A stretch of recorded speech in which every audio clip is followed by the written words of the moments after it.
All right, welcome to Reporter of the Day. It's your chance to go behind the headlines. Today we're doing something a little bit different, a little special. We are live with reporter Rachel Flynn, who's out on the beach. Rachel, how's it going? Just tell us about your story today, what you're covering, and what you're seeing out there. Barry, I just got to Cape San Blas, and the weather is a lot more moderate than it was yesterday with the rainy conditions and the aftermath of Tropical Storm Bertha. But today my story is focusing on coastal erosion, and I spoke with an engineer who's recently been working on a renourishment project that started the end of March. They put in around 830 cubic yards of sand into this area behind me. It's a 1.1 mile stretch, and they are also putting in breakwaters. There's 5 out of 8 that have already gone in, and as you can imagine, there have been some times where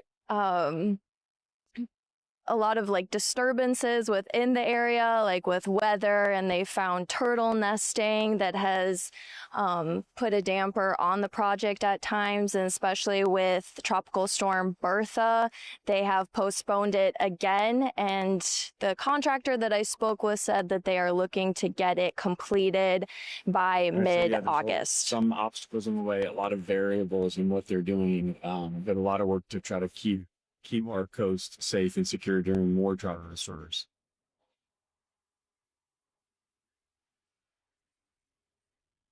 Yeah, so Sorry, I can't what hear. are you so Can you repeat that?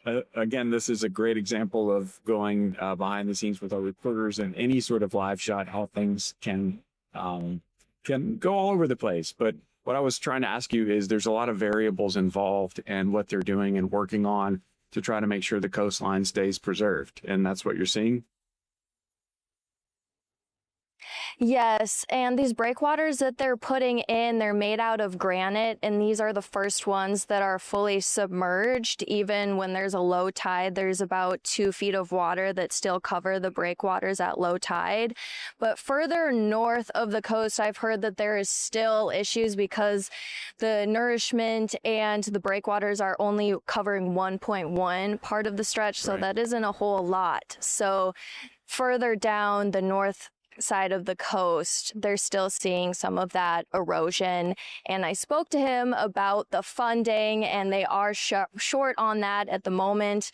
A lot of the funding came from federal, state, and local grants. And so as more of that comes in, they'll be able to continue the nourishment and obviously, project. Our coastline here is a big draw for our tourism industry. So I know it's a every coastline across the Panhandle, and all these tourist development councils, to keep the coastline protected, safe, secure, and keep it from washing away. So it's great that they're doing that. I know that's super important, not just for the coastline, but for the dunes and everything else involved.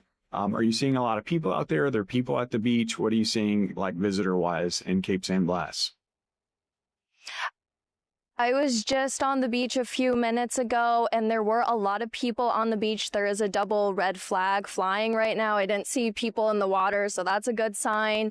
But people are definitely taking advantage of the beautiful weather that they're experiencing in Cape San Blas. I mean, this is a popular vacation spot. It is interesting because yesterday when I was at Visit Panama City Beach, we saw that they take 5% of the rental money and the taxes that they get from that to put towards projects like renourishment, and so they have quite an adequate budget for that. So hopefully, as they see more tourism coming to Cape San Blas, they can start to build up those funds. Definitely the tourist dollars help with projects like that, and it's a good reason why we've got a lot of renourishment here in Bay County, and hopefully they get what they need.